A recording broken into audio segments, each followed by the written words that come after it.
गुरुर्विष्णु गुरुर्देवो महेश्वरा गुरु साक्षात् परं ब्रह्म तस्मै श्री गुरवे नमः। पारस में अरु संत में बड़ो अंतरो जान, ओ लोहा कंचन करे कर ले आप समान। संत बड़े परमार्थी शीतल जिनके अंग, और को शीतल करें दे दे अपना रंग।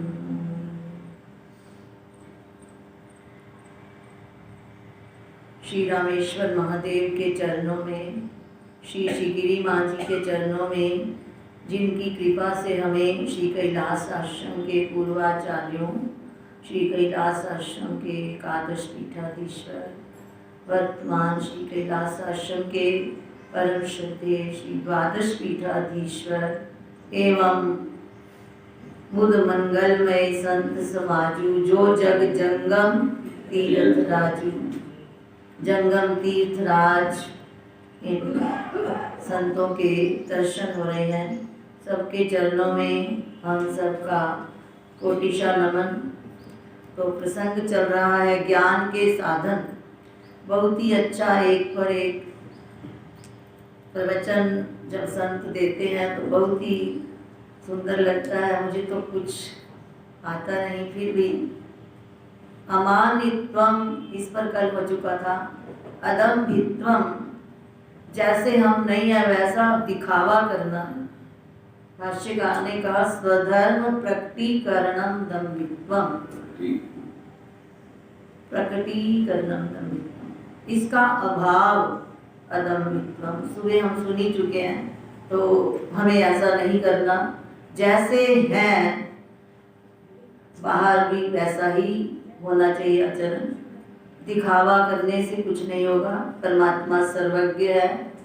कई बार हम यहाँ सेवा करने लगते हैं तो दूसरे के लिए बताएंगे उसने ऐसा कर दिया, उसने ऐसा कर दिया। मेरे पास आएंगे झाड़ू कहाँ है, मैं कहूँगी यहाँ झाड़ू लगा दो। आएंगे कई झाड़ू कहाँ पड़ा है, पोछा कहाँ पड़ा है।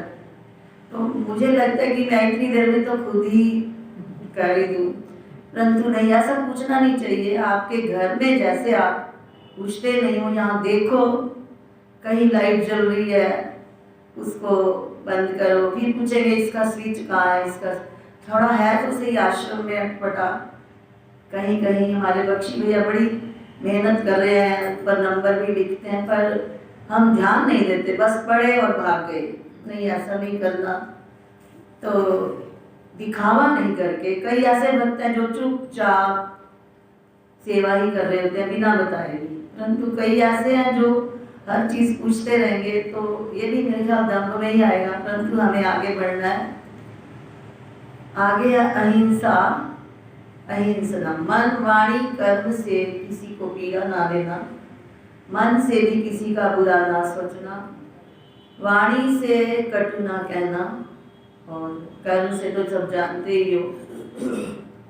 वाणी से अगर हम मितभाषी, हितभाषी, सत्यभाषी, मधुरभाषी बने तो अपने आप ही वाणी की अहिंसा का गुण आ जाएगा। और भगवान श्री कृष्ण ने सप्तदश अध्याय में बतलाया, अनुवेग करम वाक्यम सत्यम प्रियहितम च यत् स्वाध्यायाभ्यसनं चैव वाङ्मयं तप उच्यते। तो ये आप पढ़ते ही हैं, ये वाणी का अगर तप, यानी हम सत्यभाषी, मितभाषी, हितभाषी, मधुरभाषी होंगे तो वाणी का अपने आप संयम हो जाएगा और वाणी की अहिंसा। और जब यहाँ पहली बार सम्मेलन हुआ था, जब ये चल कैलाश आश्रम था, दशम पीठाधीश्वर महाराज जी सप्तदश अध्याय पर प्रवचन किए थे और कहा था कि उसमें भी जब ये अहिंसा की बात जब इसी श्लोक पर आए तो कहते जैसा आप अपने लिए चाहते हो कि हमें कोई मारे नहीं, काटे नहीं, तो क्या तुम्हारा अधिकार है किसी जीव को काट कर खाने का? तो एकदम सभी भक्त द्रवित हो गए कि हो। तो एक भक्त मुर्गी खाना था उनका, तो अगले दिन ही वो महाराज जी के पास आकर कहने लगा, महाराज जी मैं अपना ये मुर्गी खाना बंद कर रहा हूँ। महाराज जी बहुत खुश हुए, कहने लगे हमारा आना यहाँ सफल हो गया। तो जैसा हम अपने लिए चाहते हैं कि हमें कोई मारे नहीं, काटे नहीं, तो हम क्यों किसी को इस प्रकार शरीर से भी हिंसा पहुंचाएंगे? और जब हमारे अंदर इस प्रकार मन, वाणी और कर्म की अहिंसा आ जाएगी तो हिंसक प्राणी भी, जब श्री भगवान राम वाल्मीकि आश्रम में जाते हैं तो वहाँ पर तुलसीदास जी ने लिखा, विरहित बैर मुदित मन चरही। सुबह संत महात्मा बतला रहे थे कि वो जो हिंसक प्राणी होते हैं उनमें भी अहिंसा की प्रवृत्ति आ जाती है। फिर आया शांति। शांति का अर्थ है यहाँ पर अपराध प्राप्त अविक्रिया। कोई दूसरा अपराध कर भी दे और हमारे में शक्ति भी है उसे कष्ट पहुंचाने, परंतु नहीं, उसको सहन करना और अपने मन में विकार तक भी ना आए, तो ये होता है शांति। अगला आया आर्जवम, सरलता।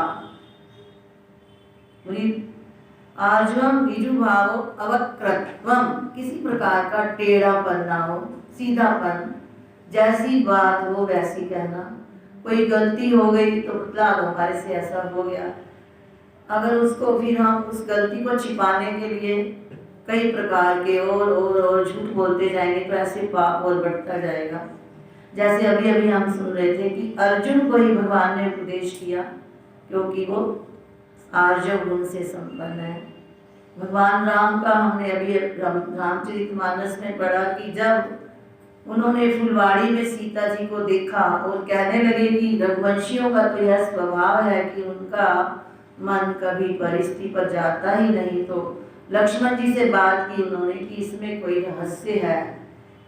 फिर आकर वैसा का वैसा अपने गुरु विश्वामित्र जी को बतलाया, सरल स्वभाव छुअत छल नाही। तो गुरु तो सब जानते ही थे कि किस प्रकार आगे होने वाला। तो ये होता है शिष्य सरल स्वभाव का हो, तभी हमारे अंदर ज्ञान की योग्यता आएगी। आचार्योपासनम, सुबह हम सुन रहे थे कि ब्रह्म विद्या देने वाले जो आचार्य हैं उनकी उपासना। उपासना का मतलब ये नहीं कि केवल हम धूप बत्ती पूजा कर लें, उनकी आज्ञा का पालन करें, जो वो पढ़ा रहे हैं उस पर आचरण करें और तन मन धन से उनकी सेवा में तत्पर रहें। जब यहाँ पर संतों ने आना होता था, माता जी अपने हाथ से सड़कें तक भी साफ करवाते, सभी भक्तों को लगाते। एक बार माता जी बता रहे थे कि अष्टम पीठाधीश्वर महाराष्ट्री ने कहा कि आप श्री रामचरितमानस के 40 अखंड पाठ रखो। तो जो माता जी के साथ पति देव वो बड़े घबराए कि कैसे होगा, पर माता जी ने कहा सत्य वचन, जैसा गुरु कहें वैसा ही। वो कहते वो 40 रात्रियां बीतते पता ही नहीं चला था। इसी प्रकार जब आश्रम नहीं बना था तो माता जी भक्तों के घर में कभी कहीं अधिकतर रामधाम में रहे, परंतु जब महाराज जी आए देखा कि यहाँ तो लोग पूरा बैठ ही नहीं पाते और कभी कहीं जाते हैं जगह लेने, कभी कहीं, तो चल कैलाश आश्रम से जैसे ही उन्होंने आज्ञा दी कि यहाँ पर अचल कैलाश आश्रम होना चाहिए, तो माता जी ने तन मन धन अपना इस सेवा में लगा दिया और कितना सुंदर हमारे लिए ये कल्प वृक्ष तैयार किया। तो ये होती है आचार्योपासनम। शौचम, पवित्रता। हम शरीर को तो बड़ा सजाएंगे, कई द्रव्यों का प्रयोग करेंगे, परंतु मन को भी निर्मल करना, राग द्वेष आदि मनाना, अपनयनम, कभी किसी के प्रति राग, जो हमें अच्छा लगता है उसके प्रति हम बड़ी आसक्ति करते हैं, जो अच्छा नहीं लगता उसके प्रति द्वेष करते हैं। तो ये बहुत अपवित्रता है हमारे मन में, तभी हमारे में ज्ञान की पात्रता नहीं आती। इसके बाद आया स्थैर्यम, स्थिरता। स्थिरता किसमें कहा? परमार्थ मार्ग में। स्थैर्यम स्थिर भावो मोक्ष मार्गे एव अध्यवसायत्वम। मोक्ष मार्ग में दृढ़ रहना।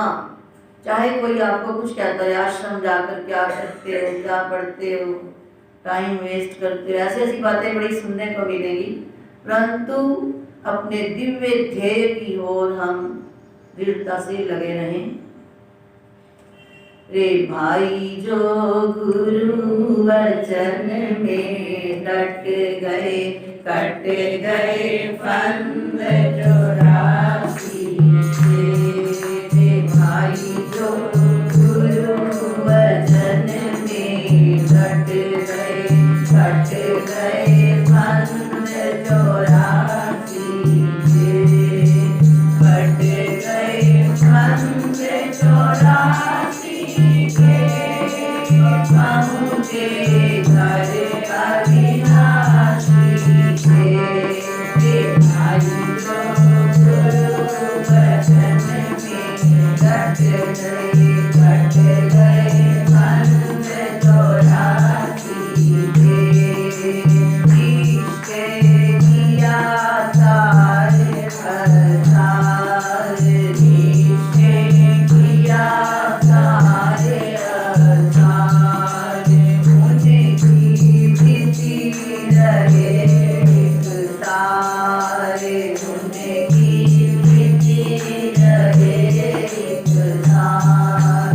तन मन काज भजन में डट गए, कट गए फंद चौरासी के।